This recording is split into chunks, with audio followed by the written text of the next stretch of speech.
met her at a party. She was so outstanding.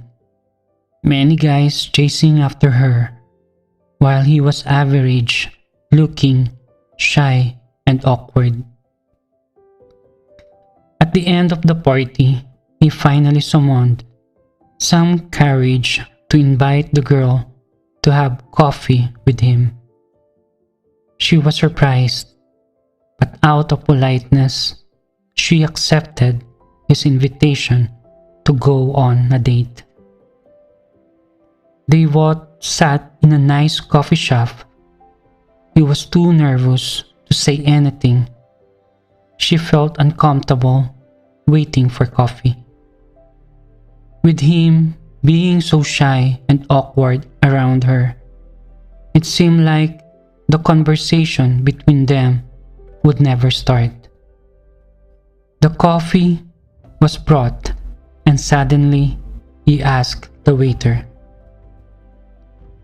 "Would you please get me some salt? I'd like to put in my coffee." Everyone at the cafe stared at him with a strange look. His face turned red, but still, he put the salt in his coffee and drank it.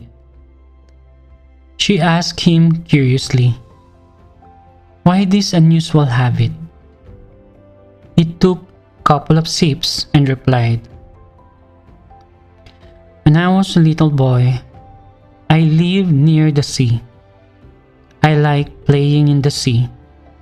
I could feel the taste of the sea, just like the taste of the salty coffee.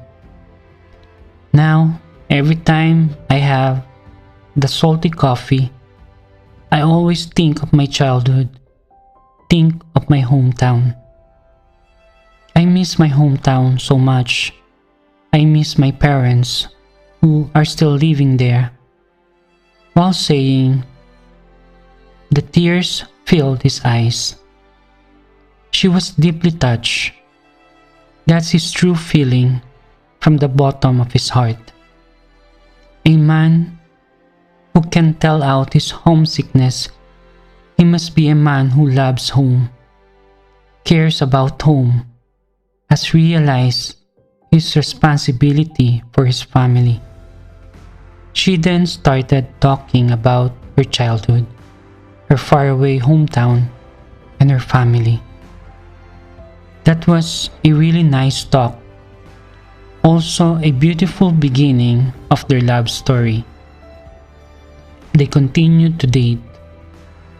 She found that actually he was a man who meets all her demands. He had tolerance, was kind-hearted, warm, careful. He was such a good man, and had it not been for the salt in the coffee, she'd never have really known him. The rest of the story was just like any other beautiful love story. They finally got married, and they live a very happy married life. And sure, every time she made coffee for him, she put some salt in the coffee, just the way he liked it. After 40 years of marital bliss, he died after a short illness.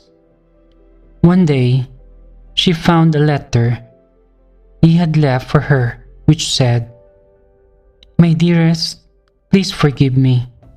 Forgive my whole life lie.